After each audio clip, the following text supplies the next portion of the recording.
যে নারী পুরুষের ভালোবাসা দুর্বলতা ভেবে নেয় সে নারী আসলেই বোকা। কারণ সেই পুরুষ তাকে তার জীবনের চেয়েও বেশি ভালোবাসে, মূল্যায়ন করে। সেই পুরুষের পৃথিবী একদিকে আর সে নারী একদিকে, কিন্তু সেই নারী আসলেই এতটা যে বোকা সে জানেই না কাকে সে আঘাত করছে এবং কাকে সে দূরে সরিয়ে দিছে।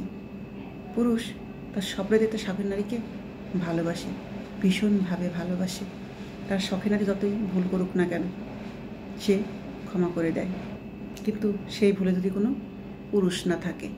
কারণ পুরুষ আর যাই হোক তার শখের নারীর পাশে অন্য পুরুষকে কখনোই সহ্য করে না। তার শখের নারী কোনো পুরুষের সাথে হেসে গেলে কথা বলবে, সেটা সে পুরুষ কখনোই মেনে নেবে না। পুরুষ সব আঘাত সহ্য করতে পারে, কিন্তু তার শখের নারী যদি তার সাথে বেইমানি করে, অন্য পুরুষকে আশ্রয় দেয়, তাহলে সেই পুরুষ সেটা কখনোই ক্ষমা করে না। সেই পুরুষ নিজেকে বদলে ফেলে। কারণ পুরুষ চায় তার শখের নারী শুধু তারই থাকবে, তার যত সাজগোজ যত সৌন্দর্য সেই উপভোগ করবে, তার জন্যই হবে, অন্য কারোর জন্য না।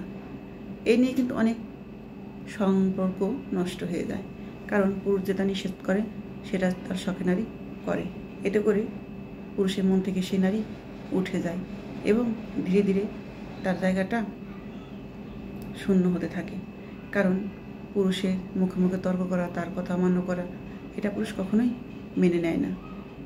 আর তার শখের নারী যদি তার সাথে এরকম আচরণ করে এবং অন্য পুরুষকে নিয়ে তার সাথে কথা বলে, তুলনা করে, ঠিক আছে, তাহলে পুরুষ ভীষণভাবে ভেঙে পড়ে এবং কষ্ট পায়।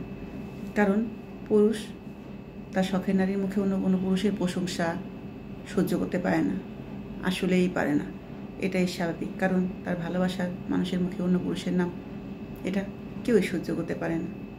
যখন পুরুষ প্রতিবাদ করে তখন সেই নারীর কাছে পুরুষ খারাপ হয়ে যায় এবং সম্পর্কটা ভাঙতে বসে।